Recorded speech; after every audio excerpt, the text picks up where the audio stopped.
কথিত আছে রোম যখন আগুনে পুড়ছিল তখন সম্রাট নিরো বাঁশি বাজাচ্ছিল। আজ যখন রোম অন্য এক আগুনে পুড়ছে তখন আবার আলোচনায় এসেছে সেই সম্রাট নিরো। তীব্র খরায় শুকিয়ে যাচ্ছে ইতালির টাইবার নদী, আর নদীর পানি কমে যাওয়ায় স্রোতের বুক চিরে জেগে উঠেছে প্রাচীন রোমান সাম্রাজ্যের এক ঐতিহাসিক নিদর্শন। প্রায় 2000 বছরের পুরনো একটি সেতুর ধ্বংসাবশেষ এখন খালি চোখে দেখতে পাচ্ছেন রোমবাসী। টানা কয়েক সপ্তাহের অনাবৃষ্টি আর প্রচণ্ড গরমে ইতালির রাজধানী রোমের প্রধান নদী টাইবারের পানি আশঙ্কাজনক হারে কমে গিয়েছে, আর তাতেই নদীর তলদেশ থেকে দৃশ্যমান হয়েছে প্রাচীন এক রোমান সেতুর পিলার। ভ্যাটিকানে সেন্ট পিটার্স ব্যাসিলিকার কাছে জেগে ওঠা এই ধ্বংসাবশেষ ঘিরে তৈরি হয়েছে বাড়তি কৌতূহল।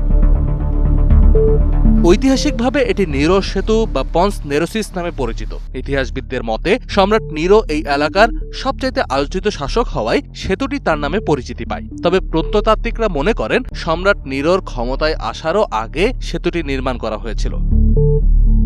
তবে ঐতিহাসিক এই নিদর্শন জেগে ওঠার পেছনের কারণটি বেশ উদ্বেগজনক। রোমের সিভিল প্রোটেকশন কর্তৃপক্ষ জানিয়েছে, গ্রীষ্মের দীর্ঘ খরায় টাইবার নদীর পানি প্রবাহ অর্ধেকের নিচে নেমে গিয়েছে। জুলাই মাসে এই নদীর গড় পানি প্রবাহ সেকেন্ডে 150 ঘনমিটার থাকলেও বর্তমানে তা নেমে এসেছে 80 ঘনমিটারের নিচে।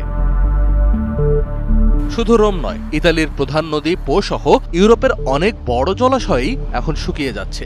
গত মে মাস থেকে শুরু হওয়া চরম দাবদাহের কারণে ইউরোপ জুড়ে দাবানল আর খরার প্রকোপ মারাত্মক আকার ধারণ করেছে। প্রকৃতির এই রুক্ষ আচরণের ফলে চরম ঝুঁকিতে পড়েছে জনস্বাস্থ্য ও কৃষি। পরিস্থিতি সামলাতে পানি সম্পদ ব্যবহারে কড়া বিধিনিষেধ আরোপ করেছে ইতালির বিভিন্ন স্থানীয় প্রশাসন।